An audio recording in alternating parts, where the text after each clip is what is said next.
1985 సంవత్సరంలో నెలకొల్పబడ్డది.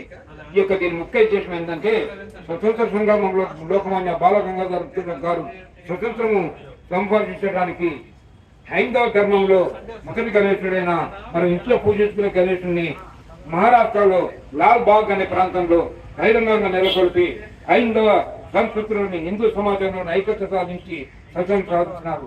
దానికి కొనసాగింపుగానే నేడు ప్రతి సంవత్సరం యావత్ భారతదేశంలో ఈ యొక్క గణేశ ఉత్సవాలు జరపబడుతున్నవి.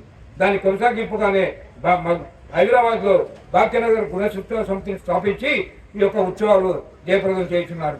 దాని కొనసాగింపుగానే హైదరాబాద్ లో అతిపెద్ద వినాయకుడు శ్రీ సుదర్శన్ గారు స్వర్గీయ శ్రీ సుదర్శన్ రావు గారు 70 ఫీట్ల గణేశుని పెట్టి పూజలు చేస్తున్నారు.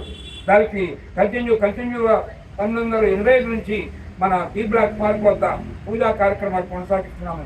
ప్రతి సంవత్సరము మన యొక్క నరేష్ గారు, మన యొక్క సతీష్ రెడ్డి గారు, మన యొక్క అభినూరి రమేష్ గారు, మన యొక్క సిద్దికి, మన నవీన్, మనకి ప్రసాద్, తర్వాత ఏంటంటే శ్యామ్ కుమార్, శ్రీకాంత్ గారు, వీళ్ళందరూ మనం ఒక కమిటీ ఏర్పడి ఇక్కడ యొక్క పూజా కార్యక్రమాలను మేము ప్రతి సంవత్సరం జయప్రదంగా చేస్తున్నాం.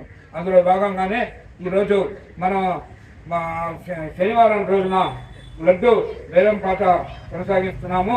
ఆదివారం రోజున అన్నదాన కార్యక్రమము, సోమవారం రోజున పెద్ద ఎత్తున గణేష్ ఊరేగింపు జరుగుతున్నది. కావున తాము పాల్గొనే మా యొక్క जय बोलो गणेश महाराज की जय। जय बोलो गणेश महाराज की जय। जय बोलो गणेश महाराज की जय। మధురనగర్ గణేష్ కు విష్ చేసినటువంటి స్టేవి ఛానల్ ని అందరూ కలిసి ఎక్కువ సంఖ్యలో సబ్స్క్రైబ్ చేయవలసిందిగా కోరుకుంటున్నాను.